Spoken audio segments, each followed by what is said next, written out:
आप सभी को मेरा नमस्कार। तो कंट्रोल एंड कोऑर्डिनेशन को हम डिस्कस करेंगे। तो सबसे पहले हम स्टिमुलाई को समझेंगे। ये स्टिमुलाई क्या होता है? जैसे इन्वायरमेंट की हम बात करते हैं, इन्वायरमेंट क्या है? हमारे आसपास आजू बाजू में है, वो क्या है? इन्वायरमेंट है। तो ये जो इन्वायरमेंट है इसमें लगातार कुछ चेंजेस होते रहते हैं। जैसे एक छोटा सा हम एग्जांपल लेते हैं, भाई इन्वायरमेंट के अंदर लाइट जो है वो कभी ज़्यादा हो जाती है, कभी कम हो जाती है। हीट कभी बढ़ जाती है, कभी कम हो जाती है।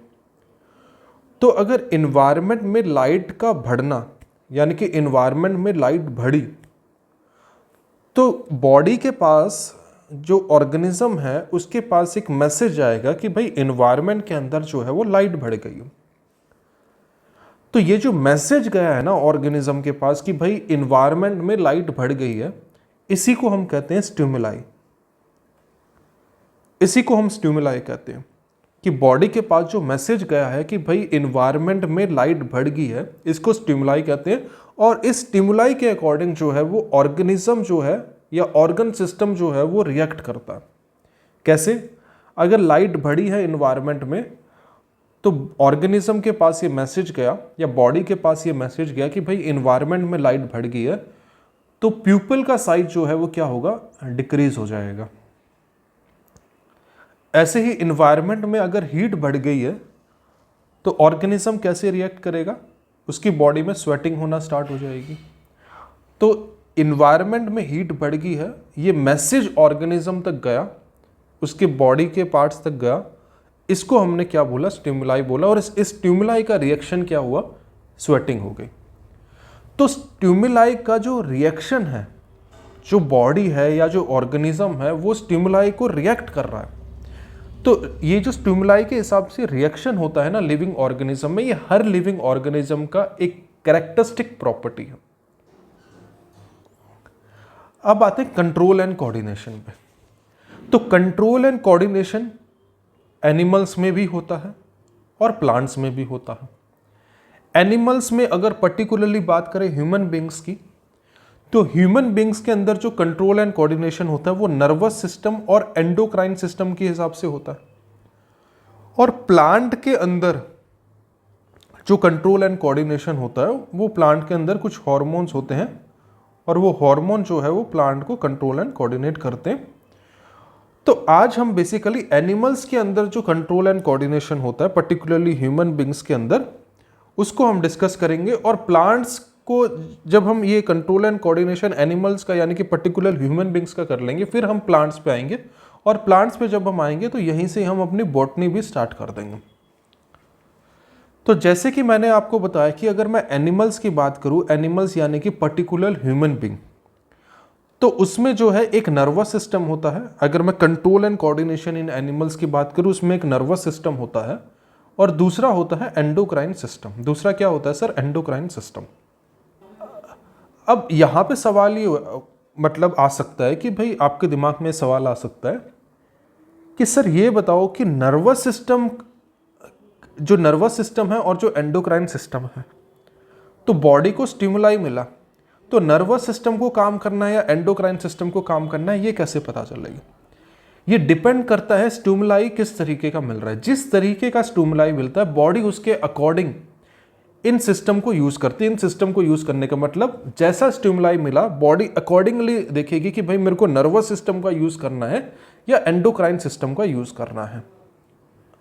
तो सबसे पहले हम समझते हैं नर्वस सिस्टम को। जो पूरा का पूरा नर्वस सिस्टम होता है ना, वो न्यूरॉन से बना हुआ है। किसका बना हुआ है सर? पूरा का पूरा जो नर्वस सिस्टम है वो न्यूरॉन्स का बना हुआ है। और ये न्यूरॉन किसके बने हुए हैं? ये जो न्यूरॉन है ये बने हुए हैं नर्व सेल से। पूरा का पूरा जो नर्वस सिस्टम है वो न्यूरॉन्स का बना हुआ है, और ये जो न्यूरॉन है ये किसके बने हुए हैं? नर्व सेल के बने हुए हैं। तो ये जो पूरा का पूरा नर्वस सिस्टम है, जो नर्वस सिस्टम है वो न्यूरॉन्स का बना हुआ है। न्यूरॉन्स किससे बने हुए? नर्व सेल से बने हुए हैं। और ये जो पूरा का पूरा जो नर्वस सिस्टम है ये बेसिक यूनिट है, स्ट्रक्चरल यूनिट है और फंक्शनल यूनिट है। अच्छा, ये जो नर्व सेल है ये बेसिक यूनिट, स्ट्रक्चरल यूनिट और फंक्शनल यूनिट है किसके? पूरे के पूरे नर्वस सिस्टम के। इतनी बात समझ में आई कि भाई जो पूरा का पूरा हमारा नर्वस सिस्टम है वो न्यूरॉन से बना हुआ है, और ये जो न्यूरॉन है ये नर्व सेल से बने हुए हैं, और ये जो नर्व सेल है ये बेसिक यूनिट है, स्ट्रक्चरल यूनिट है, फंक्शनल यूनिट है किसका? नर्वस सिस्टम का। ये जो नर्व सेल है इनका कभी भी सेल डिवीजन नहीं होता है, ध्यान में रखना। इन नर्व सेल का कभी भी सेल डिवीजन नहीं होता, इसीलिए आपको नर्व सेल के अंदर कैंसर भी नहीं देखने के लिए, आपने कभी नहीं ऐसा देखा होगा कि भाई नर्वस सिस्टम के अंदर कैंसर हो गया, या आपने कभी भी ऐसा नहीं सुना होगा नर्व सेल में कैंसर हो गया या न्यूरॉन्स में कैंसर हो गया, नर्वस सिस्टम में कैंसर हो गया। क्यों? क्योंकि इनका कभी सेल डिवीजन होता ही नहीं है। इनका सेल डिवीजन नहीं होता है मतलब सेल डिवाइड होते ही नहीं है यहाँ पे, ठीक है। तो सेल डिवाइड नहीं होते तो इन पे यहाँ पे कैंसर भी नहीं देखने के लिए मिलता, यानी कि नर्व सेल, न्यूरॉन और नर्वस सिस्टम में कभी मतलब कैंसर नहीं होता है। और ये जो मैसेज ट्रांसमिट होता है, जो मैसेज ट्रांसमिट होता है वो हमेशा इलेक्ट्रिकल इंपल्सेस के फॉर्म में होता है। नर्वस सिस्टम के अंदर जो मैसेज ट्रांसमिट होता है, यानी कि ये जो नर्व सेल के थ्रू जो मैसेज ट्रांसमिट होता है ये इलेक्ट्रिकल इंपल्सेस की फॉर्म में होता है। इसीलिए आपने देखा होगा ये जो इलेक्ट्रिकल इंपल्सेस होता है इसका रिस्पॉन्स जो होता है वो काफ़ी क्विक रिस्पॉन्स होता है, बट इसका जो इफेक्ट होता है ना वो काफ़ी शॉर्ट टाइम होता है, बहुत छोटे समय के लिए होता है।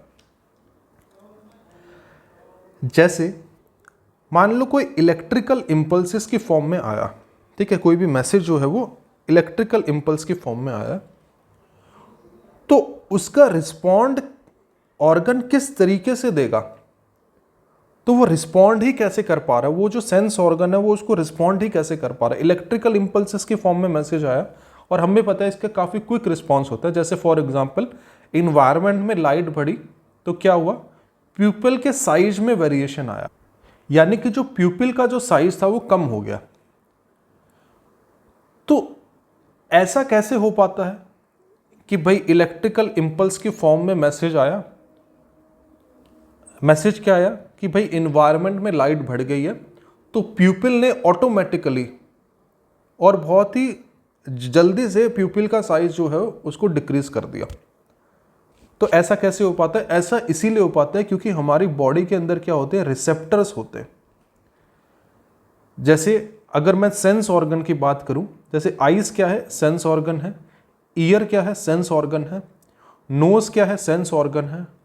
टंग क्या है? सेंस ऑर्गन है। स्किन क्या है? सेंस ऑर्गन है। ये सारे हमने सेंस ऑर्गन वाले चैप्टर में हमने देखे।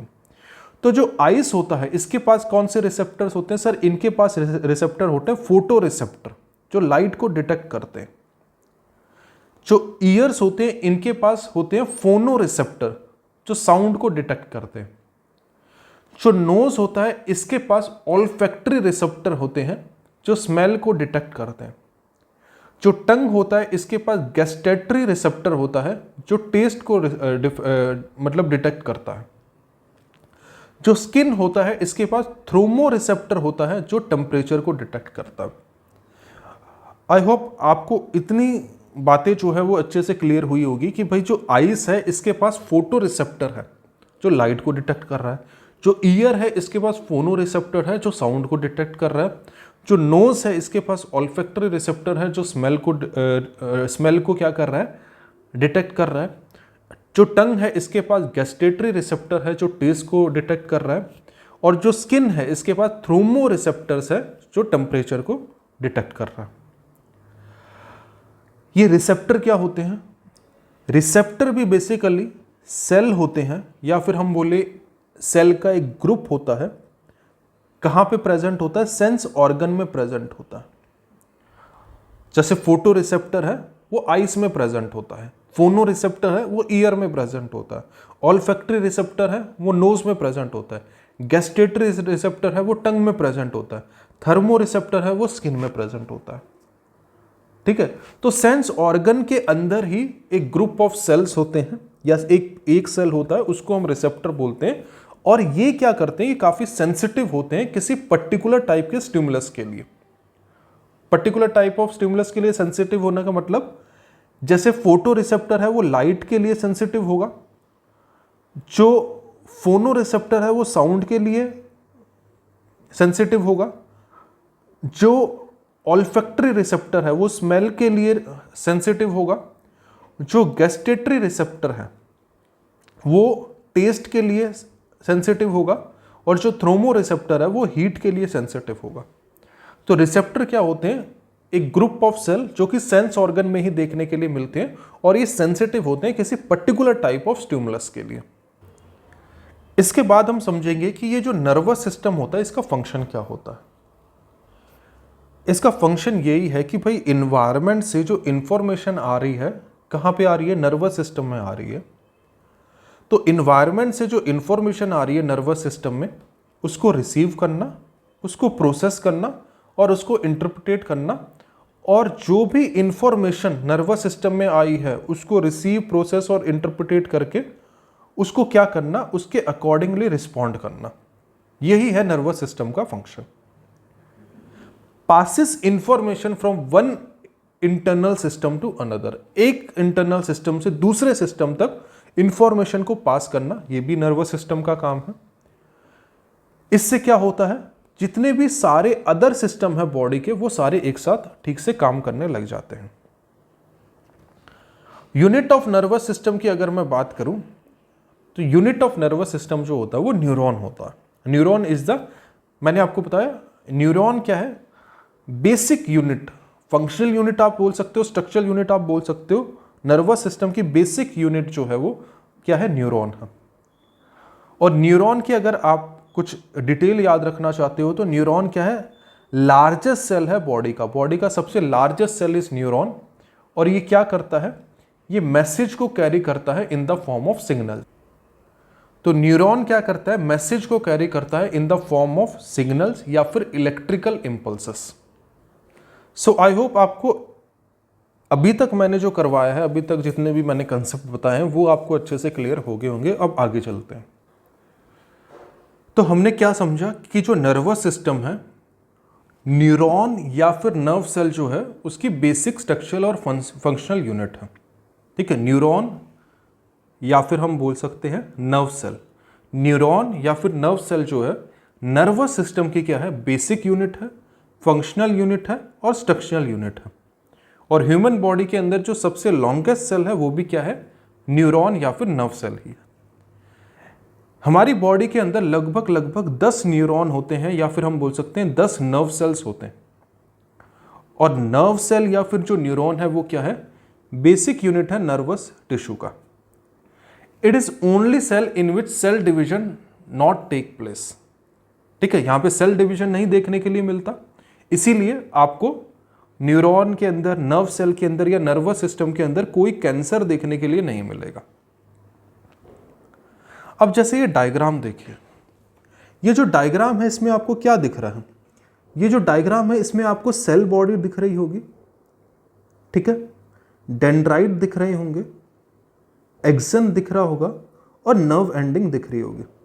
ठीक है, सबसे पहले अगर मैं बात करूं डेंड्राइट की, तो ये जो डेंड्राइट है ये क्या है? ये डेंड्राइट कुछ नहीं है, बेसिकली फाइबर्स के बने हुए हैं, shorter fibres of body of neuron. Neuron के अंदर जो फाइबर्स देखने, ये क्या है? ये नर्व सेल या न्यूरॉन का डायग्राम है। पहले तो ये समझ लीजिए, ये जो है वो किसका डायग्राम है? ये नर्व सेल का डायग्राम है, या फिर आप बोल सकते हो न्यूरॉन का डायग्राम है। तो ये जो न्यूरॉन का डायग्राम ये आपको ये दिख रहा है, इसके ये पार्ट्स हैं नर्व सेल के।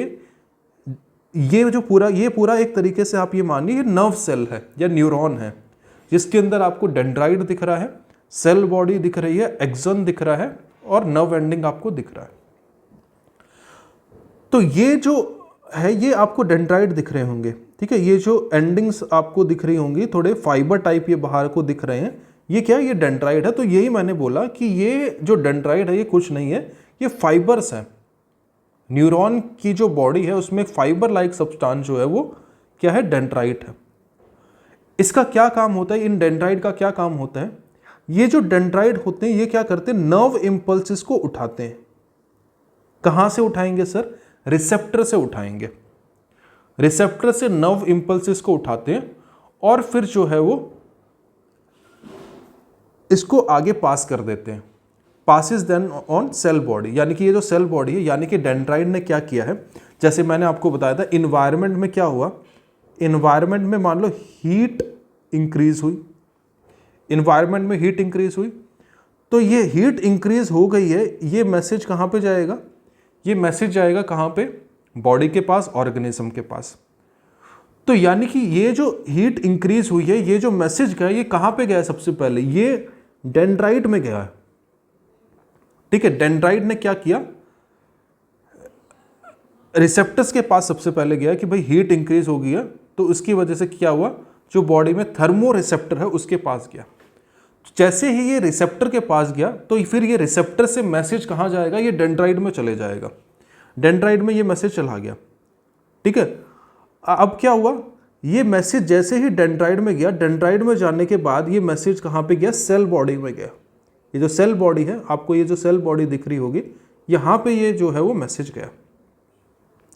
अब ये जो आपको सेल बॉडी दिख रही है ना, ये सेल बॉडी के अंदर क्या है, साइटोप्लाज्म है। साइटोप्लाज्म मैंने बहुत बारी बताया है, जब से हम सेल वाला चैप्टर डिस्कस कर रहे हैं तब से ही साइटोप्लाज्म आ रहा है। ये कुछ नहीं है, ये फ्लूइड लाइक सब्सटेंस है। साइटोप्लाज्म क्या होता है, फ्लूइड होता है बेसिकली।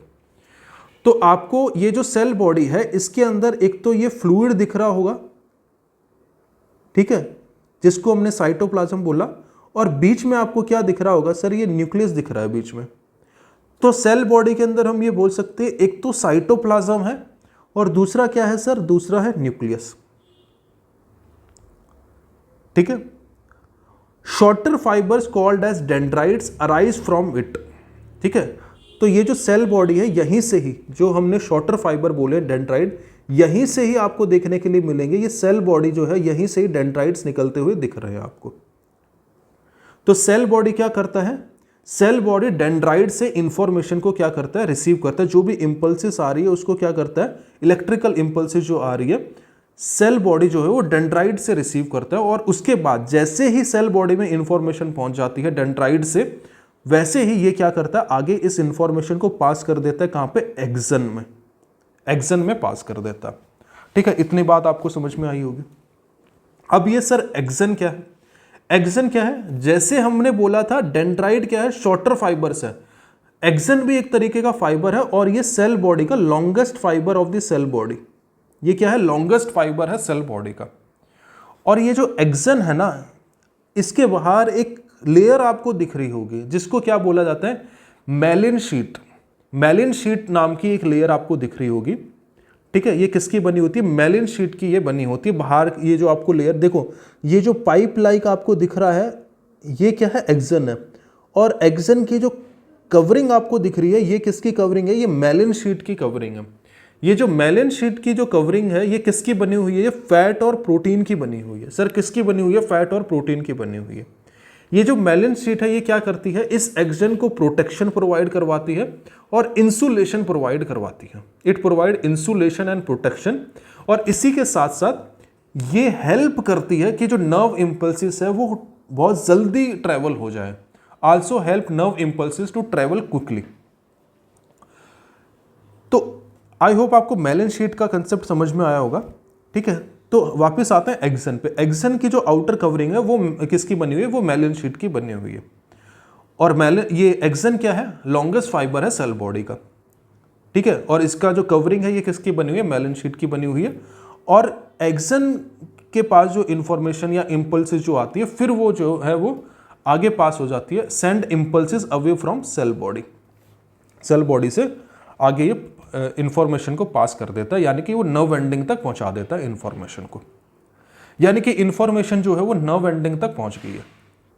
तो हमने क्या समझा कि जो इंफॉर्मेशन सबसे पहले आती है वो कहां पे आती है, dendritic tip of the nerve cell पे आती है। उसके बाद एक केमिकल रिएक्शन होता है, एक इलेक्ट्रिकल इंपल्स क्रिएट होती है। फिर वो जो इलेक्ट्रिकल इंपल्स है वो डेंड्राइट जो है वो कहाँ पे भेज देता है, सेल बॉडी पे भेज देता है। फिर सेल बॉडी से एक्सन के पास चली जाती है। फिर बाद में जो है वो उसके एंडिंग पॉइंट पे नर्व एंडिंग्स तक पहुंच जाती है। अब जहां पे एक्सन एंड हो रहा है, the electrical impulse set off the release of some chemical. ठीक है, जहां पे एक्सन जो है वो एंड हो रहा है, वहां पे क्या हो गया, नर्व एंडिंग स्टार्ट हो गई है। यहाँ पे नर्व एंडिंग तक पहुँचते पहुँचते, क्योंकि आप ये देखिए ये एक न्यूरॉन, क्योंकि अल्टीमेटली इंफॉर्मेशन को पहुँचाना कहाँ तक है, अल्टीमेटली इंफॉर्मेशन को पहुँचाना है मसल सेल तक। स्टिमुलाई जो आया है, इलेक्ट्रिकल इंपल्स जो है वो अल्टीमेटली कहाँ तक पहुँचनी चाहिए, वो मसल सेल तक पहुँचनी चाहिए, क्योंकि मसल सेल ही तो रिस्पॉन्ड करेगा, मसल सेल में ही तो हमको जो इफेक्ट है वो देखने के लिए मिलेगा। तो यानी कि डेंड्राइट से सेल बॉडी तक गया, सेल बॉडी से फिर एक्सन में, एक्सन से नर्व एंडिंग में। अब ये जो नर्व एंडिंग है, अब उसको जो है वो दूसरा जो न्यूरॉन है ये वहाँ पे इसको पास ऑन करवानी है। अब ये जो दूसरा न्यूरॉन है यहाँ पे कैसे जाएगी, इसके बीच में तो गैप है, तो ये कैसे दूसरे न्यूरॉन तक, ये जो इम्पल्स है, इलेक्ट्रिकल इम्पल्स है, ये नर्व एंडिंग से दूसरे न्यूरॉन तक कैसे पहुंचेगा। तो नर्व एंडिंग के पास क्या होते हैं, सबसे पहले तो मैं ये बता दूं, ये वाला जो न्यूरॉन का नर्व एंडिंग है और दूसरा जो न्यूरॉन स्टार्ट हो रहा है, इसके बीच में ये जो गैप आपको दिख रहा है इसको बोलते हैं साइनैप्स। इस गैप को बोलते हैं साइनैप्स। तो यहां पे क्या होता है, यहां पे कुछ केमिकल रिलीज होते हैं, यहां पे क्या होते हैं, कुछ केमिकल रिलीज होते हैं, और जैसे ही ये केमिकल रिलीज होते हैं, ये जो साइनैप्स के पास केमिकल रिलीज होते हैं, तो इस केमिकल के थ्रू इलेक्ट्रिकल इंपल्स जो है वो नेक्स्ट न्यूरॉन तक पहुंच जाती है। तो साइनैप्स क्या है, दो न्यूरॉन के बीच में जो गैप है that is synapse. It allow delivery of impulse from one neuron to other neuron या one neuron to other cells. ठीक है, अब जो पूरा नर्वस सिस्टम है, ये तो हमने न्यूरॉन के बारे में समझा। नर्वस सिस्टम की जो बेसिक यूनिट है, जो फंक्शनल यूनिट है, जो स्ट्रक्चरल यूनिट है, वो है न्यूरॉन। उस न्यूरॉन के बारे में हमने समझा। अब पूरा का पूरा जो नर्वस सिस्टम है, हम इसको दो पार्ट में डिवाइड कर सकते हैं। एक है सेंट्रल नर्वस सिस्टम और दूसरा है peripheral nervous system. Central nervous system क्या होता है, central nervous system main part होता है नर्वस सिस्टम का। नर्वस सिस्टम का मेन पार्ट है सेंट्रल नर्वस सिस्टम। ये सेंट्रल नर्वस सिस्टम में क्या आता है, एक तो ब्रेन आता है और दूसरा आता है स्पाइनल कॉर्ड। यानी कि ब्रेन और स्पाइनल कॉर्ड को मिला करके क्या बनता है, हमारा सेंट्रल नर्वस सिस्टम बनता है। और सेंट्रल नर्वस सिस्टम में रिस्पॉन्सिबल होता है मैसेज को जनरेट करने के लिए। यानी कि पूरी की पूरी बॉडी को और पूरे के पूरे नर्वस सिस्टम को कौन कंट्रोल करता है sir, central nervous system control करता है।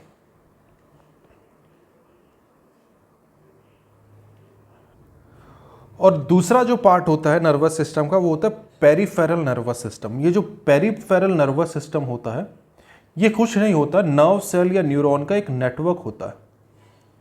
ठीक है, जैसे हमने सेंट्रल नर्वस सिस्टम के अंदर ब्रेन और स्पाइनल कॉर्ड देखा, तो हम ब्रेन को पूरा डिटेल में डिस्कस करेंगे। अभी हम थोड़ा सा बेसिक जान रहे हैं कि भाई ये नर्वस सिस्टम का ये जो है वो बेसिक स्ट्रक्चर होता है, इस चीज को हम समझ रहे हैं।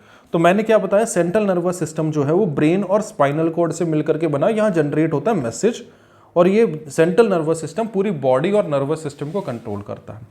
तो नर्वस सिस्टम का एक पार्ट है क्या, सेंट्रल नर्वस सिस्टम, और सर दूसरा पार्ट क्या है, पेरिफेरल नर्वस सिस्टम। ये जो पेरिफेरल नर्वस सिस्टम है, ये क्या है, नर्व सेल या न्यूरॉन का नेटवर्क है। इस पेरिफेरल नर्वस सिस्टम में दो तरीके की नर्व्स देखने के लिए मिलती है। एक मिलती है क्रेनियल नर्व और दूसरी मिलती है स्पाइनल नर्व। एक है क्रेनियल नर्व और दूसरी है स्पाइनल नर्व। ये जो क्रेनियल नर्व है, ये नर्व कहाँ से कहाँ तक जाती है, ब्रेन टू ऑर्गन। यानी कि ये जो क्रेनियल नर्व है, नाम से ही पता चल रहा है, थोड़ा सा आइडिया भी लगा सकते हो, मतलब कुछ कैरी करना है, दैट इज क्रेनियल नर्व। तो जो क्रेनियल नर्व है वो मैसेज को ब्रेन से ऑर्गन तक लेकर के जाएगी। और जो क्रेनियल नर्व है, ये कितनी नर्व है, टोटल 12 पेयर है, यानी कि हम बोल सकते हैं 24 नर्व है। और जो स्पाइनल नर्व है, ये जो स्पाइनल नर्व है, ये कहाँ तक है, स्पाइनल कॉर्ड से ऑर्गन तक आपको देखने के लिए मिलेगी। ये जो स्पाइनल नर्व है, ये स्पाइनल कॉर्ड से ऑर्गन तक देखने के लिए मिलेगी। और ऐसी कितनी है, 31 पेयर्स है। 31 पेयर्स का मतलब 62 नर्व्स है। ठीक है, कितनी है, 62 नर्व्स है। तो सबसे पहले हम जो पेरिफेरल नर्वस सिस्टम है इसको समझ लेते हैं, फिर हम सेंट्रल नर्वस सिस्टम पे आएंगे। ठीक है, तो अगर मैं पेरिफेरल नर्वस सिस्टम की बात करूं, तो ये जो पेरिफेरल नर्वस सिस्टम है, ये क्या है, इसके अंदर आता है रिसेप्टर। जो कहानी है वो कहाँ से शुरुआत होती है, रिसेप्टर से शुरुआत होती है। ठीक है भाई, ये रिसेप्टर क्या करेगा, जो स्टिमुलाई आया है, जो इलेक्ट्रिकल इम्पल्स आए, वो कहाँ पे आए हैं? रिसेप्टर में आए। रिसेप्टर से ये फिर कहाँ जाएंगे? सेंसरी न्यूरॉन तक जाएंगे। ठीक है, ये जो सेंसरी न्यूरॉन है, it transmit impulses from receptor to central nervous system. ये जो सेंसरी न्यूरॉन है, ये क्या काम करते हैं? ये सेंसरी न्यूरॉन का काम ये है कि भाई रिसेप्टर के पास जो भी इंफॉर्मेशन है, जो भी इलेक्ट्रिकल इम्पल्सेस हैं, उसको कहाँ पे भेजना? उसको सेंट्रल नर्वस सिस्टम तक भेजना। ठीक है, सेंट्रल नर्वस सिस्टम के बाद जैसे ही ये electrical impulses central nervous system के पास पहुंच गए, फिर आता है मोटर न्यूरॉन्स। ठीक है, मैं आपको बेसिकली ये बता रहा हूं कि जो पेरिफेरल नर्वस सिस्टम है उसमें एक तो सेंसरी न्यूरॉन आते हैं और दूसरे आते हैं मोटर न्यूरॉन। जो सेंसरी न्यूरॉन है उसका क्या काम है? जो रिसेप्टर के पास जो इंफॉर्मेशन है, रिसेप्टर के पास जो इलेक्ट्रिकल इम्पल्सेस है, उनको सेंट्रल नर्वस सिस्टम तक भेजने का काम जो है वो सेंसरी न्यूरॉन करती है। अब सेंट्रल नर्वस सिस्टम के पास जो भी इलेक्ट्रिकल इम्पल्सेस आए हैं, उसको कहाँ पे भेजना है? इफेक्टर के पास भेजना है। मतलब जिस ऑर्गन को इफेक्ट करेगा वो इलेक्ट्रिकल इम्पल्सेस, वहां तक ये कैसे जाएगा? ये मोटर न्यूरॉन्स के थ्रू जाएगा। तो मोटर न्यूरॉन्स का क्या काम है? जो भी इम्पल्सेस सेंट्रल नर्वस सिस्टम तक पहुंचे हैं, उनको इफेक्टर तक भेजने का काम जो है वो मोटर न्यूरॉन करता है। तो जो पेरिफेरल नर्वस सिस्टम है उसमें एक सेंसरी न्यूरॉन है और दूसरा क्या है? Motor neuron. आई होप इतनी बात आपको समझ में आई होगी। अब थोड़ा सा और आगे चलते हैं। जो पेरिफेरल नर्वस सिस्टम है, इसके भी दो टाइप होते हैं। एक होता है सोमैटिक और दूसरा होता है ऑटोमेटिक। क्या होता है? एक होता है सोमैटिक और दूसरा होता है ऑटोमेटिक। सोमैटिक का मतलब क्या है? सोमैटिक का मतलब सर ये है कि सेंट्रल नर्वस सिस्टम से क्या जा रहे हैं? सिग्नल या मैसेज जा रहे हैं टू वॉलेंट्री मसल्स। जो वॉलेंट्री मसल्स तक जो मैसेज जा रहे हैं, सिग्नल जा रहे हैं, कहाँ से? सेंट्रल नर्वस सिस्टम से। यानी कि सेंट्रल नर्वस सिस्टम से जो मैसेज जा रहा है वो कहाँ पे जा रहा है? वॉलेंट्री मसल्स में जा रहा है। ठीक है, तो ये इसको हम बोलेंगे सोमैटिक। दूसरा है ऑटोमेटिक। ऑटोमेटिक का मतलब क्या है? कि जो सेंट्रल नर्वस सिस्टम है वहां से मैसेज आ रहा है कहां पे? नॉन वॉलेंट्री मसल्स पे। भाई अगर सेंट्रल नर्वस सिस्टम से वॉलेंट्री मसल तक मैसेज गया तो उसको हम बोलेंगे सोमैटिक, और सेंट्रल नर्वस सिस्टम से नॉन वॉलेंट्री मसल्स तक मैसेज गया उसको हम क्या बोलेंगे? ऑटोमेटिक। सो आई होप आपको इतनी बात क्लियर हो गई होगी। अब जो ऑटोमेटिक होता है ना, ये भी दो तरीके के हैं। ऑटोमेटिक भी कितने तरीके के हैं? दो तरीके के हैं। Sympathetic and parasympathetic. सिंपैथेटिक की अगर मैं बात करूं तो सिंपैथेटिक का मतलब क्या है? ये स्टिमुलेट करता है सिग्नल को। It stimulate signal. ठीक है, सिग्नल को क्या करता है? स्टिमुलेट करता। अब जैसे ही सिग्नल को स्टिमुलेट करेगा, सिंपैथेटिक का मतलब सिग्नल को स्टिमुलेट करना, और पैरासिम्पैथेटिक का मतलब सिग्नल को रिलैक्स करना या काम करना। तो सिंपैथेटिक का मतलब क्या है? जब सिग्नल स्टिमुलेट करता है तो उसकी वजह से क्या होता है? हार्ट बीट बढ़ती है। क्या क्या चीजें इंक्रीज होगी? हार्ट बीट बढ़ेगी, स्वेट ग्लैंड्स का सिक्रेशन बढ़ जाएगा, रेस्पिरेशन का रेट बढ़ जाएगा, ब्लड प्रेशर का रेट बढ़ जाएगा, शुगर लेवल बढ़ जाएगा। ठीक है, आरबीसी के अंदर ब्लड का काउंट जो आरबीसी के अंदर बढ़ जाएगा, और प्यूपिल जो आई बॉल की जो प्यूपिल है वो स्ट्रेच हो जाएगी। ये सारी चीजें क्या होगा? ये सारी चीजें बढ़ जाएंगी। अच्छा, कुछ रिड्यूस भी होगा। जो स्लाइवरी ग्लैंड है इनका सिक्रीशन जो है वो कम हो जाएगा। इंटेस्टाइन जो है वो उसका कॉन्ट्रैक्शन और जो रिलैक्सेशन होता है उसकी स्पीड बढ़ जाएगी। ठीक है, तो सिंपैथेटिक जो है वो क्या करता है? इसका कुछ फायदा भी इसका फायदा है, ये ब्लड क्लॉटिंग में हेल्प करता है। ये क्या करता है? ब्लड क्लॉटिंग में हेल्प करता है, और यूरिनरी ब्लैडर को जो है वो रिलैक्स करता है। उनकी जो मसल्स होती है उनको रिलैक्स करता है। जो ब्लड वेसल्स होते हैं, ठीक है, स्किन के अंदर जो ब्लड वेसल होते हैं उनको नैरो करने का काम जो है वो सिंपैथेटिक ही करता है। इसकी वजह से hair get erected, effect fear, pain and anger. मतलब सिंपैथेटिक की वजह से फियर होता है, पेन होता है, एंगर होता है। ठीक है, अब जो पैरासिम्पैथेटिक की अगर मैं बात करूं तो पैरासिम्पैथेटिक क्या करता है? सिग्नल को रिलैक्स या फिर काम करता है। ठीक है, तो इसमें क्या देखने के लिए मिलेगा, प्यूपिल का जो साइज है वो कॉन्ट्रैक्ट होएगा, सलाइवा जो है वो उसका सिक्रीशन इंक्रीज हो जाएगा और अदर डाइजेस्टिव जूसेस का सिक्रीशन इंक्रीज हो जाएगा, यूरिनरी ब्लैडर की जो मसल्स है वो कॉन्ट्रैक्ट हो जाएंगी, widen the blood vessel wide हो जाएंगे एक्सेप्ट कोरोनरी जो ब्लड वेसल है उसको छोड़ करके। It increases rest and Joy, ठीक है, जो जब आप रेस्ट करते हो, जब आपको अच्छा लगता है, ठीक है, तो वो किसकी वजह से लगता है, पैरासिम्पैथेटिक की वजह से लगता है। जो इंटेस्टाइनल वॉल्स होती है उसका कॉन्ट्रैक्शन जो होता है वो भी किसकी वजह से होता है, पैरासिम्पैथेटिक की वजह से होता है। ये चीज जो है वो याद करने वाली है, इसको आपको याद ही करना पड़ेगा कि सिंपैथेटिक स्टिमुलेट करता है, तो स्टिमुलेट करता है तो कुछ चीजें बढ़ेंगी। कौन सी चीज बढ़ेगी, हार्ट बीट बढ़ जाएगी, स्वेट ग्लैंड का सिक्रीशन बढ़ जाएगा, रेट ऑफ रेस्पिरेशन बढ़ जाएगा, ब्लड प्रेशर बढ़ जाएगा, शुगर लेवल ब्लड में बढ़ जाएगा, आरबीसी का काउंट बढ़ जाएगा, आई बॉल स्ट्रेच हो जाएगी। रिड्यूस क्या होगा, सलाइवरी ग्लैंड जो है उसका सिक्रीशन जो है वो रिड्यूस हो जाएगा, इंटेस्टाइन का कॉन्ट्रैक्शन और जो रिलैक्सेशन है वो उसकी स्पीड कम हो जाएगी, ठीक है। अब जो चीज रिड्यूस हुई है सिंपैथेटिक में वो पैरासिम्पैथेटिक में बढ़ जाएगी, जैसे सिक्रीशन ऑफ सलाइवा जो है वो इंक्रीज हो जाएगा, अदर डाइजेस्टिव जूसेस जो है वो उनका सिक्रीशन इंक्रीज हो जाएगा। जैसे यहाँ पे यूरिनरी ब्लैडर की जो मसल है ये रिलैक्स हो रही थी सिंपैथेटिक में, तो पैरासिम्पैथेटिक में क्या होगा, कॉन्ट्रैक्ट हो जाएगी। जो ब्लड वेसल्स हैं, जो ब्लड वेसल्स थे, ठीक है, वो वाइडन हो जाएंगे पैरासिम्पैथेटिक में। रेस्ट एंड जॉय यहाँ पे फील होगा क्योंकि ये रिलैक्स या काम कर रहे हैं सिग्नल को, यहाँ पे रेस्ट एंड जॉय फील होगा। और जो इंटेस्टाइनल वॉल्स हैं, जैसे यहाँ पे सिंपैथेटिक में जो इंटेस्टाइनल वॉल थी वो क्या थी, उसका कॉन्ट्रैक्शन और रिलैक्सेशन का स्पीड बढ़ गया था, तो यहाँ पे क्या होगा, उनके कॉन्ट्रैक्शन जो हो रहा है और जो मोशन जो हो रहा है इंटेस्टाइनल वॉल का वो क्या होगा, डिक्रीज हो जाएगा। सो आई होप आपको यहाँ तक क्लियर हुआ होगा जितना भी मैंने अभी आपको समझाया। अब थोड़ी सी बात ये समझिए कि जब मैं पेरिफेरल नर्वस सिस्टम की स्टार्टिंग में ही मैंने बताया था कि पेरिफेरल नर्वस सिस्टम में दो तरीके की नर्व होती है, एक क्रेनियल नर्व होती है और एक स्पाइनल नर्व होती है। जो क्रेनियल नर्व होती है ये 12 पेयर होते हैं, इसके 24 नर्व होती है, और जो स्पाइनल जो नर्व होते हैं उसके 31 पेयर्स होते हैं, 62 नर्व्स होती है। तो ये क्रेनियल नर्व क्या है और स्पाइनल नर्व क्या है, इसको थोड़ा सा डिस्कस कर ले। ये यहाँ पे आपको नर्व्स देखने के लिए मिल रही होगी, तो ये जो नर्व्स है ये कितने तरीके की, एक क्रेनियल नर्व है और एक स्पाइनल नर्व है। तो ये जो क्रेनियल नर्व है ये क्या है और स्पाइनल नर्व क्या है, इसको थोड़ा सा हम डिस्कस करेंगे।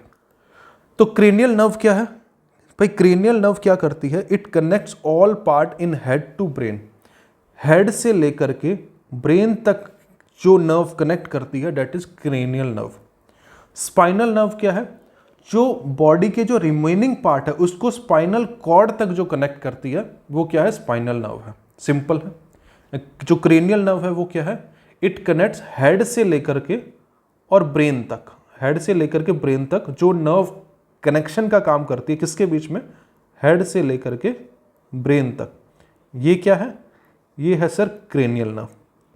और जो रह गई अब ब्रेन को किससे कनेक्ट करना है, ब्रेन को कनेक्ट करना है, सॉरी, जो हेड से ब्रेन तक क्या है, क्रेनियल नर्व है। अब जो रिमेनिंग पार्ट रह गए, ये हेड था, इसको ब्रेन से कनेक्ट कर दिया, डेट इज क्रेनियल नर्व। अब इसके बाद आपको एक स्पाइनल कॉर्ड दिख रहा होगा। अब ये जो रिमेनिंग पार्ट बॉडी का रह गया, इसको स्पाइनल कॉर्ड से कनेक्ट करने का काम कौन करता है, स्पाइनल नर्व। आई होप इतनी बात आपको समझ में आई होगी। इसके बाद एक छोटा सा कंसेप्ट समझ लेते हैं रिफ्लेक्स एक्शन का। रिफ्लेक्स एक्शन क्या है भाई, यहाँ पे क्या दिखा रहे हैं, यहाँ पे क्या है, एक हॉट ऑब्जेक्ट है, काफ़ी गर्म है, ये आपको स्टीम देखने के लिए मिल रही होगी।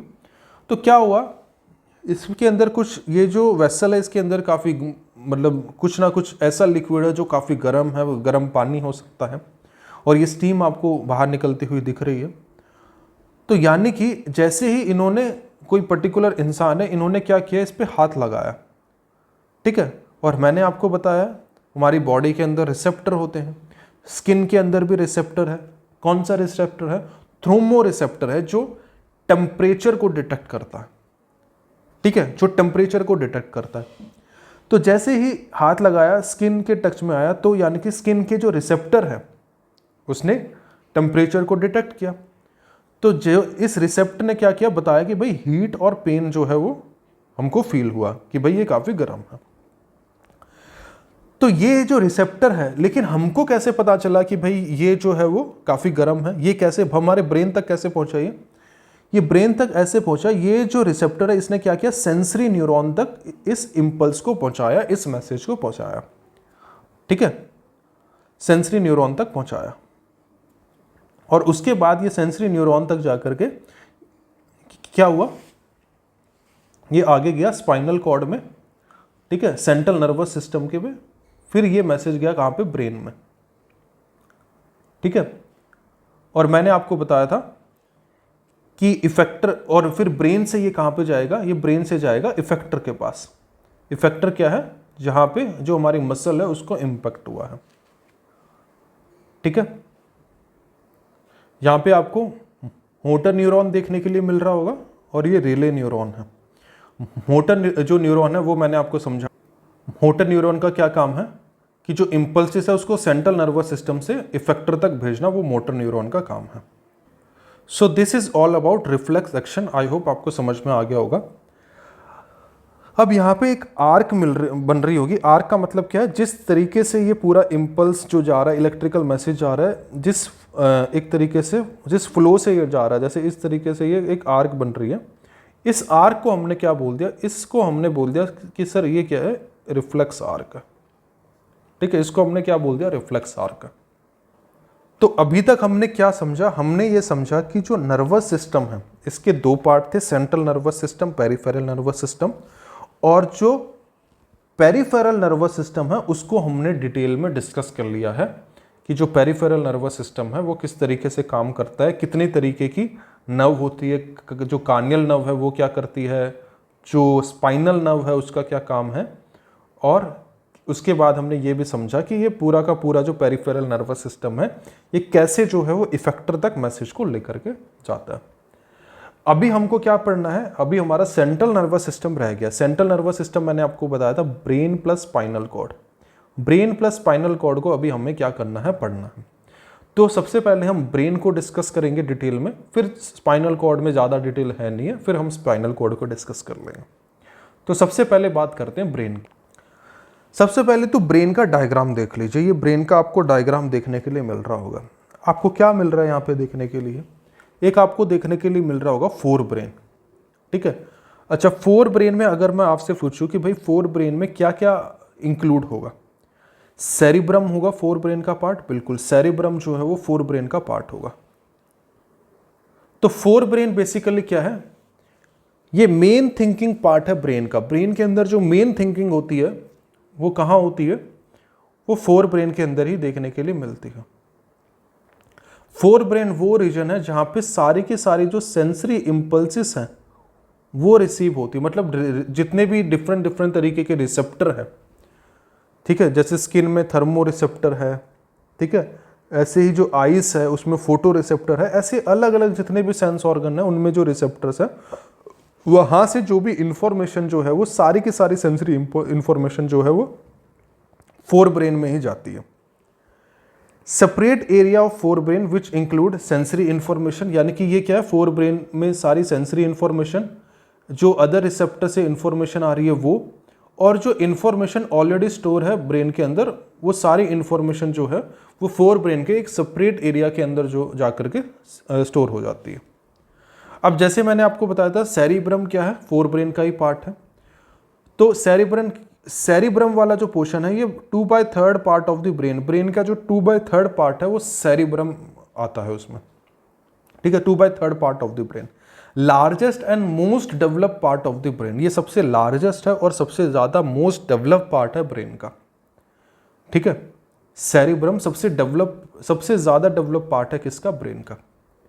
ये किसके लिए रिस्पॉन्सिबल होता है सर, ये कॉन्शियसनेस के लिए रिस्पॉन्सिबल होता है।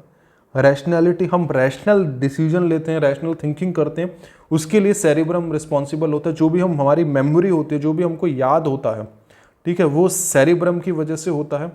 इंटेलिजेंस जो होती है वो सेरिब्रम की वजह से होती है, विजडम जो होती है वो सेरिब्रम की वजह से होती है, विल पावर जो होती है वो सेरिब्रम की वजह से होती है, ठीक है। उसके बाद जो भी मूवमेंट होती है वो किसकी वजह से होती है, सेरिब्रम की वजह से होती है।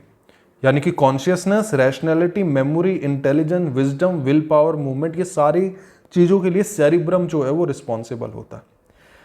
तो ये जो सेरिब्रम है ये इतनी सारी चीज़ें कर रहा है, कॉन्शियसनेस, रैशनैलिटी, मेमोरी, इंटेलिजेंस, तो ये कैसे कर पा रहा है?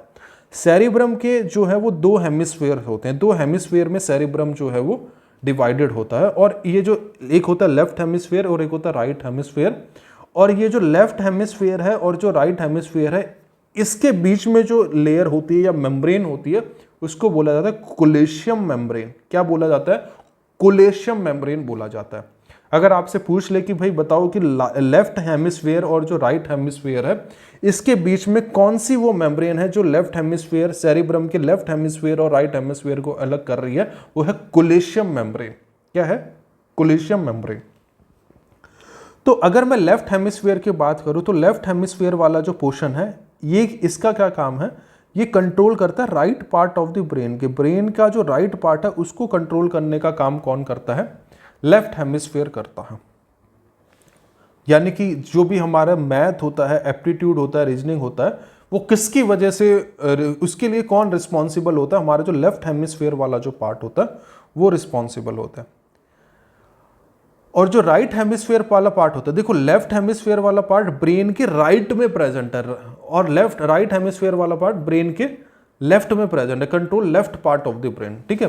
तो लेफ्ट हेमिस्फीयर जो है वो ब्रेन का राइट पार्ट कंट्रोल करता है और राइट हेमिस्फीयर जो है ब्रेन का लेफ्ट पार्ट कंट्रोल करता है। तो जो राइट हेमिस्फीयर है वो रिस्पॉन्सिबल होता है किसके लिए? इमोशन और कम्युनिकेशन के लिए जो है वो राइट हेमिस्फीयर रिस्पॉन्सिबल होता है। अब मेल के अंदर one hemisphere is active at a time, मतलब अगर हम मेल्स की बात करें तो उनके में या तो लेफ्ट हेमिस्फीयर एक टाइम पे या तो लेफ्ट हेमिस्फीयर एक्टिवेट होगा या राइट हेमिस्फीयर एक्टिवेट होगा। लेकिन फीमेल की अगर हम बात करें तो फीमेल में बोथ हेमिस्फीयर जो है वो एक्टिव होते हैं at a time, both hemisphere active at a time. यानी कि एक ही समय पे लेफ्ट हेमिस्फीयर भी एक्टिवेट होता है, राइट हेमिस्फीयर भी एक्टिवेट होता है, ठीक है। अब नेक्स्ट आता है डाइसेफ्लॉन। ये भी क्या है? फोर ब्रेन का ही पार्ट है डाइसेफ्लॉन। डाइसेफ्लॉन में एक पार्ट आता है थैलेमस और दूसरा आता है लिम्बिक सिस्टम। तो जो थैलेमस है वो क्या है? ये रिले स्टेशन की तरह वर्क करता है। रिले स्टेशन का मतलब है ये सारी फीलिंग्स का लिए रिस्पॉन्सिबल होता है कि कहीं आपको पेन हो रहा है, कोल्ड लग रहा है, हॉट लग रहा है, ये सारी चीज़ें किसकी वजह से हो रही है? थैलेमस की वजह से हो रही है। थैलेमस जो है वो लगातार 55 मिनट्स तक ही काम कर सकता है, मतलब एक टाइम पे 55 मिनट्स तक काम कर सकता है। 55 मिनट्स के बाद जो है इसको ब्रेक चाहिए। इसीलिए आपने देखा होगा जितने भी स्कूल होता है, कॉलेज के जो लेक्चर होते हैं वो जो है वो 1 घंटे के लिए रखे जाते हैं और 55 जो फैकल्टी होता है वो 55 मतलब मिनट तक ही पढ़ाता है, उसके बाद थोड़ा ब्रेक देता है, फिर वो आगे कंटिन्यू करता है। रीज़न इज दैट जो इंसान का जो थैलेमस होता है वो 55 मिनट्स तक ही जो है वो एक बार में कंसंट्रेट कर पाता है, ठीक है। एक टाइम पे थैलेमस जो है 55 मतलब मिनट्स तक ही ये काम कर पाता है, उसके बाद इसको ब्रेक की ज़रूरत होती है। आई होप आपको थैलेमस समझ में आया होगा। थैलेमस किसका पार्ट है? डाइसेफ्लॉन का पार्ट है। दूसरा आता है लिम्बिक सिस्टम। लिम्बिक सिस्टम की अगर मैं बात करूं तो लिम्बिक सिस्टम जो है वो इसके 3 पार्ट होते हैं, हाइपोथैलेमस, एमेंगडा एंड हिपोकैम्पस। हाइपोथैलेमस की अगर मैं बात करूं तो हाइपोथैलेमस जो है वो हार्मोन सिक्रीशन को कंट्रोल करता है फ्रॉम पिट्यूटरी ग्लैंड। जो पिट्यूटरी ग्लैंड से जो हार्मोन सिक्रीशन हो रहा है उसको कंट्रोल करने का काम जो है वो कौन करता है? हाइपोथैलेमस करता है। जितने भी ऑटोमेटिक फीलिंग्स होती है, लव, हेट, ये वाली जो फीलिंग्स होती है ये हाइपोथैलेमस ही करता है। ये बॉडी के टेम्परेचर को मेंटेन करने का काम करता है। एमेग्डा की अगर मैं बात करूं तो ये इमोशन को स्टिमुलेट करता है, और हाइपोकैम्पस की अगर मैं बात करूं तो शॉर्ट टर्म मेमोरी को कन्वर्ट करता है किसमें? Long term memory in the presence of acetylcholine neurotransmitter, ठीक है। एसिटिलिकोलिन न्यूरोट्रांसमीटर के थ्रू जो है वो क्या करता है? वो शॉर्ट टर्म मेमोरी को लॉन्ग टर्म मेमोरी में कन्वर्ट करता है। कौन? हाइपोकैम्पस, ठीक है। अब आता है मिड ब्रेन। अगला जो पार्ट आता है ब्रेन का वो आता है मिड ब्रेन। तो ये डायग्राम में आपको दिख रहा होगा मिड ब्रेन। तो मिड ब्रेन की अगर मैं बात करूं तो मिड ब्रेन में क्या क्या इंक्लूड, तो मिड ब्रेन में एक आता है कैरिबल पेंडुकल, दूसरा आता है कॉर्पा क्वाड्रिंगमिया। तो मिड ब्रेन में एक पार्ट है कैरिबल पेंडुकल और दूसरा है कॉर्पा क्वाड्रिजिमिया। तो ये जो कॉर्पा क्वाड्रिजिमिया है ये क्या करता है, आंखों की जो एक्टिविटीज है उसको कंट्रोल करता है, विजन को कंट्रोल करता है और हियरिंग पावर को कंट्रोल करता है। इसके बाद ब्रेन का जो तीसरा पार्ट आता है वो आता है हिंड ब्रेन। ये जो हिंड ब्रेन है इसमें क्या आएगा, पॉन्स, मेडुला ऑब्लंगाटा और सेरिबेलम। ठीक है, ये सेरिबम था जो फोर ब्रेन का पार्ट था, ये सेरिबेलम है। तो पॉन्स, मेडुला एंड सेरिबेलम। तो हिंड ब्रेन में cerebellum, medulla oblongata and pons. Pons का क्या काम है, ये रेस्पिरेशन को कंट्रोल करता है और ये ब्रेन और स्पाइनल कोड के बीच में क्या है, एक तरीके का ब्रिज का काम करता है। जो मेडुला ऑब्लंगाटा है वो क्या है, ये पैरासिम्पैथेटिक नर्व कंट्रोलर है एक तरीके का। ये क्या करता है, रेस्पिरेशन और हार्ट बीट को, हमने देखा था जो पैरासिम्पैथेटिक नर्व होते हैं वो क्या होते हैं, वो कंट्रोल करते हैं रेस्पिरेशन और हार्ट बीट को। वॉमिटिंग और कफिंग को कंट्रोल करने का काम ये मेडुला ऑब्लंगाटा करता है। ये मेडुला ऑब्लंगाटा कहाँ तक कंटिन्यू रहता है, स्पाइनल कॉर्ड तक। इसीलिए मैंने बोला ये ब्रिज होता है किसके बीच में, ब्रेन और स्पाइनल कॉर्ड के बीच में। स्पाइनल कॉर्ड तक ये मतलब जाता है मेडुला ऑब्लंगाटा। इसीलिए ये क्या है, ब्रिज है किसके बीच में, ब्रेन, मतलब ब्रिज का मतलब ब्रेन और स्पाइनल कॉर्ड को कनेक्ट करने का काम जो है वो मेडुला ऑब्लंगाटा करता है। It contains cardiac respiratory and vasomotor centre. Cardio respiratory का मतलब हार्ट का जो एक्शन है उसको कंट्रोल करने का काम करता है, और वेस्कोमोटर सेंटर का मतलब रेस्पिरेशन, स्नीजिंग, ये सारे जो काम है ये भी मेडुला ऑब्लंगाटा करता है। तीसरा पार्ट आता है सेरिबेलम। सेरिबेलम क्या है, ये सेकंड लार्जेस्ट पार्ट है ब्रेन का। ठीक है, लार्जेस्ट पार्ट कौन सा था, फोर ब्रेन, ये क्या है, सेकंड लार्जेस्ट पार्ट है। सेरिबेलम क्या है, सेकंड लार्जेस्ट पार्ट है। इसको स्मॉल ब्रेन भी बोला जाता है। जितनी भी रटने वाली जो चीज़ें होती है ना, जितनी भी रट्टा मारते हैं हम, जो इन्फॉर्मेशन का मतलब मगिंग करते हैं, वो सारी के सारी जो हो वो सेरिबेलम में जाकर के स्टोर होती है। ये बॉडी के बैलेंस को मेंटेन करता है, ये प्रेशर और जो बैलेंस होता है उसको कंट्रोल करने का काम करता है। और ये क्या करता है, जैसे हम अल्कोहल को कंज्यूम करते हैं, क्योंकि मैंने आपको बताया इन्फॉर्मेशन को मग करने का काम ये करता है, बॉडी को बैलेंस करने का काम करता है। तो जब अल्कोहल हम कंज्यूम करते हैं तो बॉडी का बैलेंस जो है वो बिगड़ जाता है। ठीक है, क्यों बिगड़ जाता है, क्योंकि जैसे हम अल्कोहल का कंजम्पशन करते हैं जो सेरिबेलम जो है वो उसका क्या, उसके ऊपर ये इफेक्ट करता है। इट कंसिस्ट टू हेमिस्फीयर, जैसे ये था सेरिबम जो था, सेरिबम में दो हेमिस्फीयर थे, ऐसी सेरिबेलम के अंदर भी जो है वो दो हेमिस्फीयर देखने के लिए मिलते हैं, लेफ्ट हेमिस्फीयर और राइट हेमिस्फीयर। ठीक है, अब हमने ये पूरा पढ़ लिया किसके बारे में, ब्रेन के बारे में। और हमारा सेंट्रल नर्वस सिस्टम क्या था, ब्रेन प्लस स्पाइनल कॉर्ड, ये सेंट्रल नर्वस सिस्टम का, यही तो हम पढ़ रहे हैं अभी, सेंट्रल नर्वस सिस्टम। तो जो स्पाइनल कॉर्ड है वो क्या है, एक तरीके की सिलेंड्रिकल स्ट्रक्चर है spinal cord, enclose in a bony cage, जिसको हम बोलते हैं वर्टिब्रल कॉलम। इसका फंक्शन क्या होते हैं, ये नर्व इम्पल्सेस को सेंड करती है टू एंड फ्रॉम ब्रेन, यानी कि ब्रेन से नर्व इम्पल्सेस को सेंड करना और नर्व इम्पल्सेस को ब्रेन तक लेकर के जाना, दोनों काम कौन करती है, स्पाइनल कॉर्ड करती है। और ये रिफ्लेक्स एक्शन जो है उसके लिए भी स्पाइनल कॉर्ड जो है वो रिस्पॉन्सिबल होती है। तो ये हमने अभी तक पूरा क्या डिस्कस किया, ये हमने नर्वस सिस्टम को डिस्कस किया। ठीक है, हमने क्या डिस्कस किया, पूरा का पूरा जो नर्वस सिस्टम है वो हमने डिस्कस किया कि नर्वस सिस्टम के अंदर जो बेसिक यूनिट है नर्वस सिस्टम की, डेट इज न्यूरॉन या फिर नर्व सेल, उसको डिस्कस किया। फिर नर्वस सिस्टम के दो पार्ट देखे, सेंट्रल नर्वस सिस्टम और पेरिफेरल नर्वस सिस्टम। जो पेरिफेरल नर्वस सिस्टम है उसको डिटेल से डिस्कस किया, फिर सेंट्रल नर्वस सिस्टम है उसको हमने डिटेल से डिस्कस किया।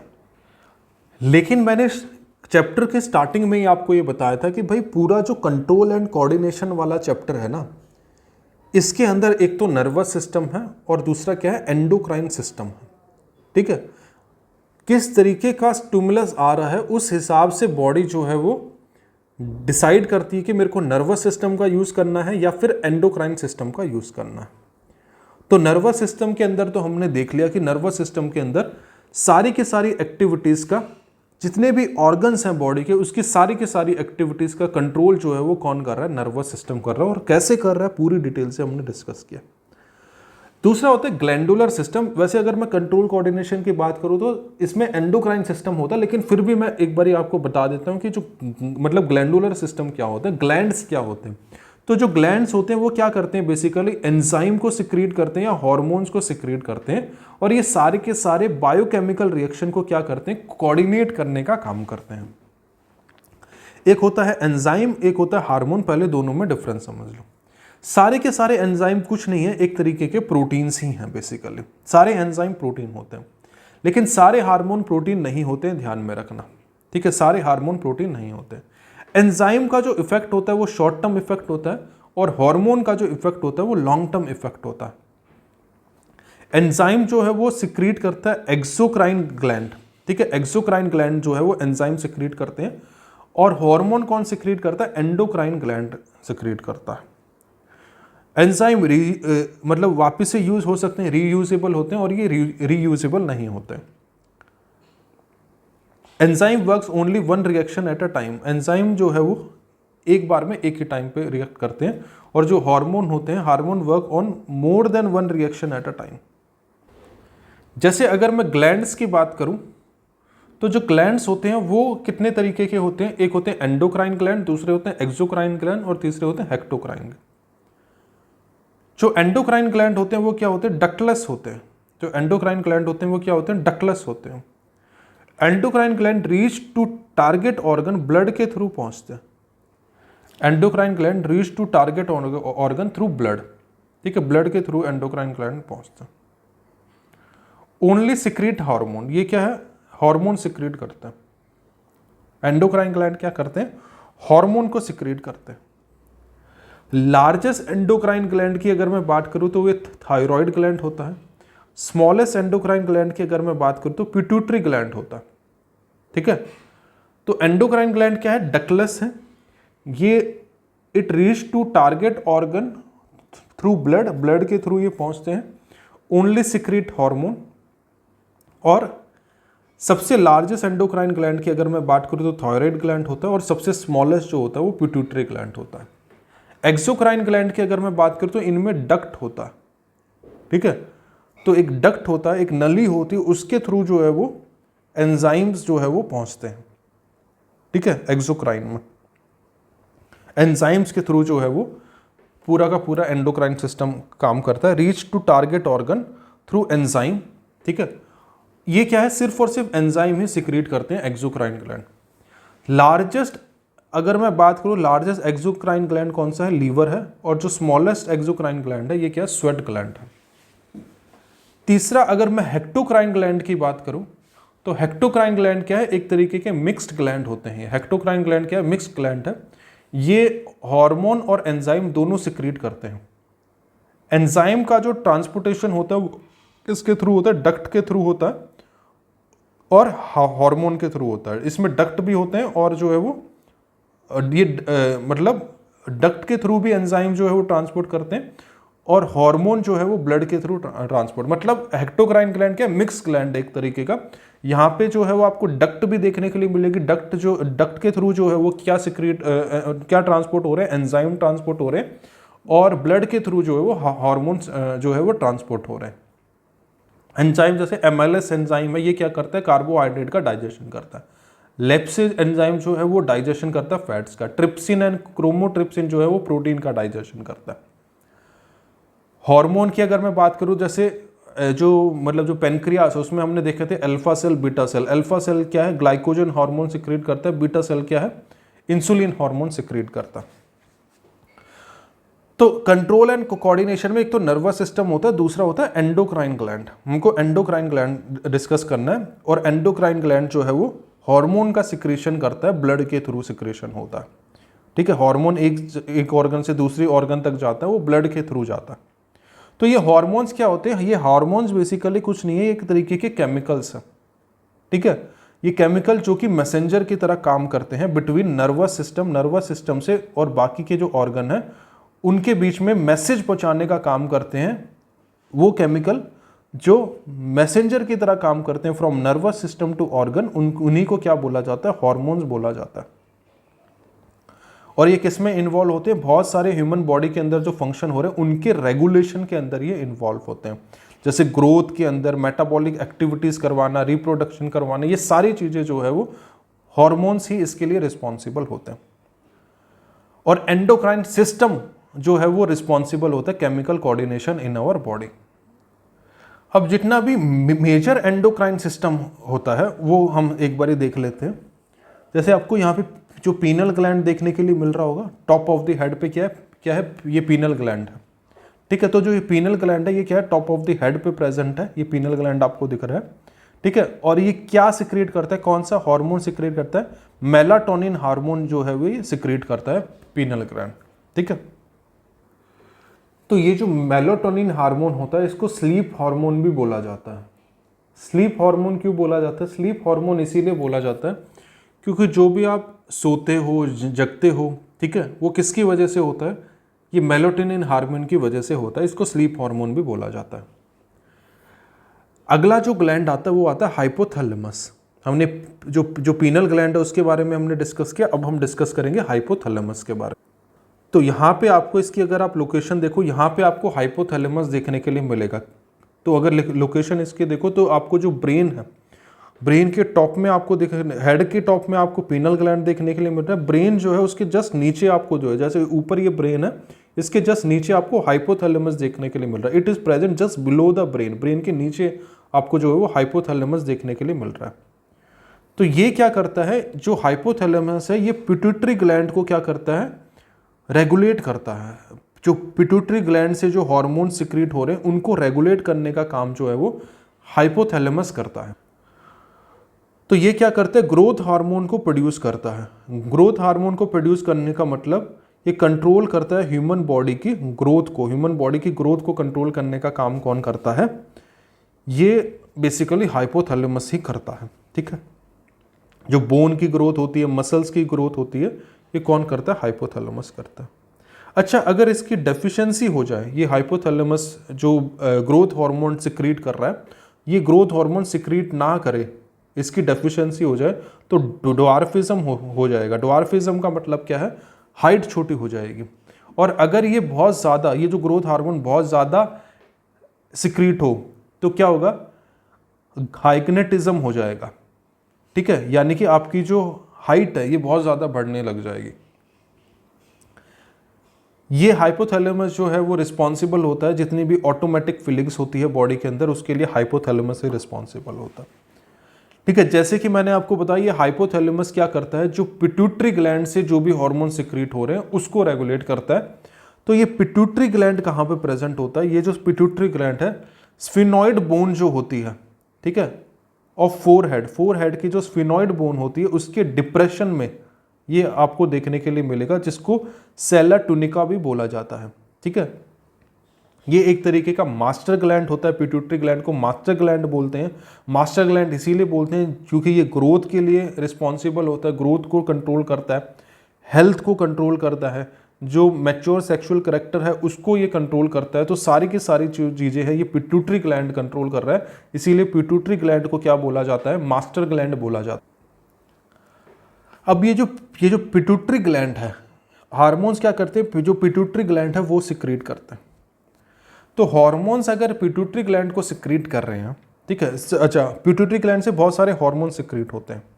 पहला है, वो कौन कौन से हार्मोन है जो पिट्यूटरी ग्लैंड से सिक्रीट होते हैं उसको हम डिस्कस करते हैं। पहला है ग्रोथ रेगुलेटिंग हार्मोन, जिसको GRH भी बोला जाता है, और इसको सेमाट्रोपिन हार्मोन भी बोला जाता है। ध्यान में रखना, अगर पूछ ले कि जो सेमाट्रोपिन हार्मोन है वो किसको बोला जाता है, तो सर ये ग्रोथ रेगुलेटिंग हार्मोन को ही बोला जाता है। और ये जो सेमाट्रोपिन हार्मोन है ये पिट्यूटरी ग्लैंड से सिक्रीट होता है। इसको ग्रोथ रेगुलेटिंग हार्मोन इसीलिए बोला जाता है क्योंकि ये जो सेल डिवीजन का कंट्रोल रेट है, किस रेट से सेल डिवाइड होना चाहिए, ये ग्रोथ रेगुलेटिंग हार्मोन ही कंट्रोल करता है। जो फिजिकल ग्रोथ हो रही है वो उसके लिए भी ये ग्रोथ रेगुलेटिंग हार्मोन या सेमाट्रोफिन हार्मोन रिस्पॉन्सिबल। अगर ये इसकी मात्रा बहुत ज़्यादा बढ़ जाए, ग्रोथ रेगुलेटिंग हार्मोन की मात्रा बहुत ज़्यादा बढ़ जाए, जो चिल्ड्रन में गाइग्नेटिज्म देखने के लिए मिलता है, हाइट बहुत ज़्यादा बढ़ जाती है, ठीक है, और अडल्ट में देखने के लिए मिल जाए तो एक्रोमेगली इसको बोला जाता है, एक्रोमेगली। अब दूसरा जो हार्मोन है वो है एड्रीनोकॉर्टिकोट्रोफिक। एड्रीनोकॉर्टिकोट्रोफिक हार्मोन ये क्या करता है, एड्रीनल ग्लैंड को कंट्रोल करता है। अब आता है थायराइड स्टिमुलेटिंग हार्मोन। ये जो थायराइड स्टिमुलेटिंग हार्मोन है ये क्या करता है, जो थायराइड ग्लैंड है उसको ये कंट्रोल करता है। सिंपल याद रखना है, एड्रीनोकॉर्टिकोट्रोफिक, इसी तरीके से क्वेश्चन पूछे जाएंगे। एड्रीनोकॉर्टिकोट्रोफिक हार्मोन जो है वो एड्रीनल ग्लैंड, एड्रीनो आ रहा है तो एड्रीनल ग्लैंड, थायराइड आ रहा है तो थायराइड ग्लैंड, ठीक है। किसको कंट्रोल कर रहा है, थायराइड ग्लैंड को कंट्रोल करना। एंटी डायूरेटिक हार्मोन, ठीक है, जिसको वेसिप्रेसिन भी बोला जाता है, ये क्या करता है, वाटर लॉस, बॉडी के अंदर वाटर लॉस को कंट्रोल करता है। अगर ये जो ADH है ये अगर काफ़ी बॉडी में कम बने, ठीक है, तो क्या होगा, बॉडी के अंदर जो वाटर है वो कम होना स्टार्ट हो जाएगा, जिसकी वजह से क्या होगा, डायबिटीज इंसिपिडियस हो जाएगा, मेलिनोसाइट स्टिमुलेटिंग हार्मोन, जो मेलिनोसाइट स्टिमुलेटिंग हार्मोन है ये क्या करता है, मेलेनिन हार्मोन जो है वो सिक्रीट करता है, जो कि जो कलर का जो स्किन है वो डिसाइड करता है। मेलेनिन अगर ज़्यादा हो जाए तो डार्क स्किन होगा और मेलेनिन अगर कम हो जाए तो लाइट स्किन होगा। फॉलिकल स्टिमुलेटिंग हार्मोन, ये जो फॉलिकल स्टिमुलेटिंग हार्मोन है ये क्या करता है, मेल के अंदर, फॉलिकल स्टिमुलेटिंग हार्मोन मेल के अंदर क्या करता है, ये स्पर्म को टेस्टिस के अंदर स्टिमुलेट करता है, और फीमेल के अंदर it stimulate ovary to secrete oestrogen hormone. ये क्या करता है, फीमेल के अंदर ओवरी को स्टिमुलेट करता है कि वो एस्ट्रोजन हार्मोन रिलीज करे या सिक्रीट करे। तो जो एस्ट्रोजन हार्मोन है ये क्या है, एक तरीके का ब्यूटी हार्मोन है। It mature secondary sexual character in female and it mature ovum for fertility. अगला आता है ल्यूटिनाइजिंग हार्मोन। तो जो ल्यूटिनाइजिंग हार्मोन है वो क्या करता है, मेल के अंदर जो ल्यूटिनाइजिंग हार्मोन है वो क्या करता है, स्टिमुलेट करता है टेस्टिस को टू सिक्रीट टेस्टोस्टेरोन हार्मोन, ठीक है। और जो टेस्टोस्टेरोन हार्मोन है ये डेवलप करता है मेल के अंदर सेकेंडरी मेल कैरेक्टर। ये ल्यूटिनाइजिंग हार्मोन जो है वो फीमेल के अंदर किस तरीके से काम करता है, ये स्टिमुलेट करता है ओवरी को टू सिक्रीट ये progesterone hormone and help in development of corpus luteum. तो ध्यान में रखना ये जो प्रोजेस्टेरोन हार्मोन है, ठीक है, ये प्रेगनेंसी में हेल्प करता है। Ovulation it helps in sending mature ovum to follicle tube, ये ओवुलेशन में भी हेल्प करता है, और ओवुलेशन के दौरान फॉलिकल जो है वो कन्वर्ट करता है कॉर्पस ल्यूटिकम में, जो कि एक टेम्परेरी ग्लैंड है। कॉर्पस ल्यूटिकम क्या है, एक तरीके का टेम्परेरी ग्लैंड है। इसके बाद आते हैं लैक्टोजेनिक हार्मोन। लैक्टोजेनिक हार्मोन क्या करता है, ये स्टिमुलेट करता है secretion of milk in breast for infants. Prolactin hormone क्या करता है, it stimulate milk gland to form milk, milk glands को स्टिमुलेट करता है मिल्क बनाने के लिए, दैट इज ये प्रोलैक्टिन हार्मोन। ऑक्सीटोसिन हार्मोन क्या करता है, ऑक्सीटोसिन हार्मोन जो है वो स्टिमुलेट करता है मिल्क ग्लैंड्स को, स्टिमुलेट करता है मिल्क को स्टिमुलेट करने के लिए। और जो काऊ होती है, जो बफेलोस होती है, उसके अंदर ऑक्सीटोसिन हार्मोन का इंजेक्शन दिया जाता है ताकि वो ज़्यादा मिल्क प्रोड्यूस करे। During delivery oxytocin hormone contract muscles of यूरेटस, जिसकी वजह से इजीली डिलीवरी हो पाती है। This hormone is called birth hormone. Oxytocin hormone को बर्थ हार्मोन भी बोला जाता है। इसके बाद हम नेक्स्ट आते हैं, डेट इज थायराइड ग्लैंड। जो थायराइड ग्लैंड होता है ये कहाँ पे प्रेजेंट होता है, लायरेक्स में ये प्रेजेंट होता है, ठीक है। ये क्या सिक्रीट करता है, थायरॉक्सिन हार्मोन को ये सिक्रीट करता है, ठीक है। थायरॉक्सिन हार्मोन को ये सिक्रीट करता है, कहाँ पे प्रेजेंट होता है, लायरेक्स में प्रेजेंट होता है। और ये थायरॉक्सिन हार्मोन जो है इसकी वजह से क्या होता है, सेलुलर रेस्पिरेशन बढ़ती है, वाटर बैलेंस कंट्रोल होता है बॉडी के अंदर, फिजिकल और मेंटल ग्रोथ होती है। जो रिप्रोडक्टिव ऑर्गन है वो क्या होते हैं, नॉर्मल तरीके से फंक्शन करते हैं। तो मैंने ये थायरॉक्सिन हार्मोन के आगे T4 लिखा हुआ है। T4 का मतलब ये 4 काम करता है। थायरॉक्सिन हार्मोन 4 तरीके के काम करता है। सेलुलर रेस्पिरेशन की स्पीड को बढ़ाता है, बॉडी के अंदर वाटर बैलेंस को मेंटेन करता है, फिजिकल एंड मेंटल ग्रोथ को कंट्रोल करता है और रिप्रोडक्टिव ऑर्गन नॉर्मल तरीके से फंक्शन करे उसके लिए रिस्पॉन्सिबल होता है।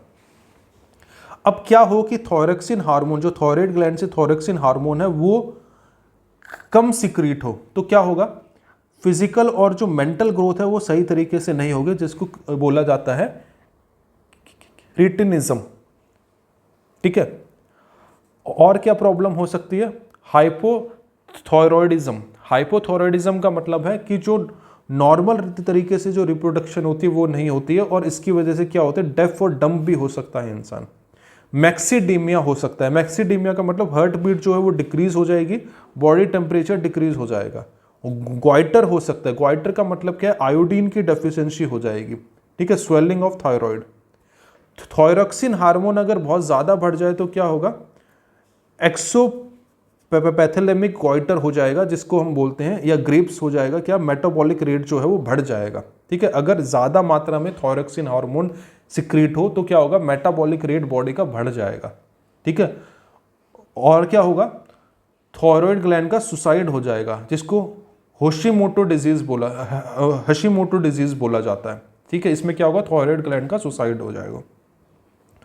तो थायराइड ग्लैंड क्या करता है, सिक्रीट करता है कैल्सीटोनिन हार्मोन। ठीक है, थायराइड ग्लैंड क्या करता है, कैल्सीटोनिन हार्मोन भी सिक्रीट करता है।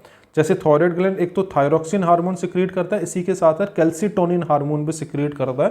ये जो कैल्सीटोनिन हार्मोन है ये क्या करता है, ब्लड के अंदर कैल्शियम के अमाउंट को क्या करता है, कंट्रोल करता है, रेगुलेट करता है। आई होप आपको थायराइड ग्लैंड समझ में आया होगा। अब आते हैं पैराथायरॉयड ग्लैंड। ये जो पैराथायरॉयड ग्लैंड है ये थ्रॉट में, हमारा जो गला होता है वहां प्रेजेंट होता है और ये पैराथ्रोमोन सिक्रीट करता है। ये जो पैराथ्रोमोन है ये क्या करता है, ब्लड के अंदर कैल्शियम और फॉस्फेट का जो अमाउंट होता है उसको कंट्रोल, उसको रेगुलेट करने का काम करता है। ठीक है, अगर ये जो पैराथ्रोमोन हार्मोन है ये अगर ज़्यादा सिक्रीट हो पैराथायरॉयड ग्लैंड से तो टेटनी डिजीज हो जाएगी, और अगर कम सिक्रीट हो तो ऑस्ट्रो हो जाएगा, ऑस्टोपोरोसिस हो जाएगा। इसके बाद आते हैं हम थाइमस ग्लैंड। जो थाइमस ग्लैंड है वो हार्ट के पास प्रेजेंट होता है और ये थाइमोसिन हार्मोन क्या करता है, सिक्रीट करता है। हार्ट के पास ये प्रेजेंट होता है और थाइमोसिन हार्मोन जो है वो सिक्रीट करता है and it is responsible for development of lymphocyte, that is WBC। Lymphocyte के लिए रिस्पॉन्सिबल होता है। ये लिम्फोसाइट क्या है ये मैंने ऑलरेडी डिस्कस किया हुआ है आपको। ठीक है, जब हमने ब्लड वाला चैप्टर किया था उसमें हमने लिम्फोसाइट के बारे में डिस्कस किया था। ठीक है, तो आप बता दीजिए लिम्फोसाइट क्या होते हैं अगर आपको पता हो तो। डेवलपमेंट ऑफ एंटीबॉडीज, एंटीबॉडीज बनाने का काम करता है। बॉडी का जो इम्यूनिटी है उसको मतलब बढ़ाने में हेल्प करता है। तो ये जो थाइमोसिन हार्मोन है जो थाइमस ग्लैंड से निकल रहा है, अगर ये ज़्यादा बढ़ जाए, ज़्यादा सिक्रीट हो तो इम्यूनिटी स्ट्रांग होगी, इम्यूनिटी बढ़ जाएगी।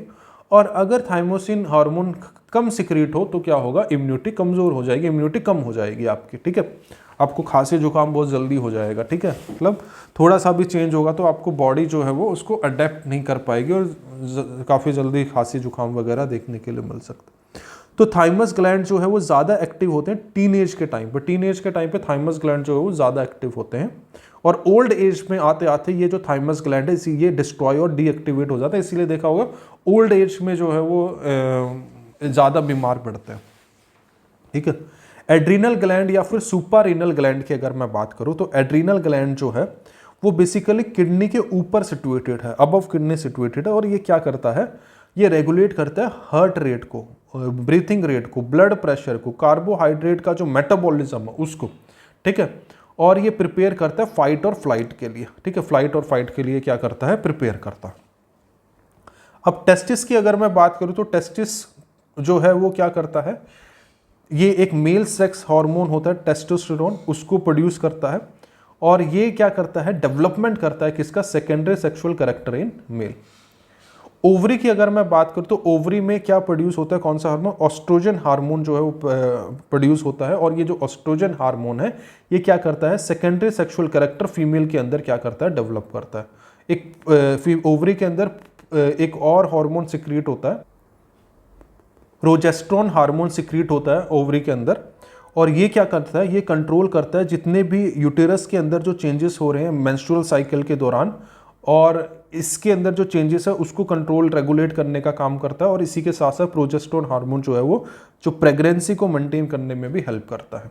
So this is all about, हमने एंडोक्राइन सिस्टम को पूरा डिस्कस कर लिया है। तो यानी कि हमने अपने पूरे कंट्रोल एंड कोऑर्डिनेशन चैप्टर को जो है वो पूरी डिटेल से डिस्कस कर लिया है। कंट्रोल एंड कोऑर्डिनेशन चैप्टर में एक तो था हमारा नर्वस सिस्टम और दूसरा था एंडोक्राइन सिस्टम। ठीक है, नर्वस सिस्टम को भी डिटेल में डिस्कस किया और एंडोक्राइन सिस्टम को भी डिटेल में डिस्कस किया। आई होप पूरा कंट्रोल एंड कोऑर्डिनेशन चैप्टर आपको अच्छे से समझ में आ गया होगा। तो ठीक है, थैंक यू।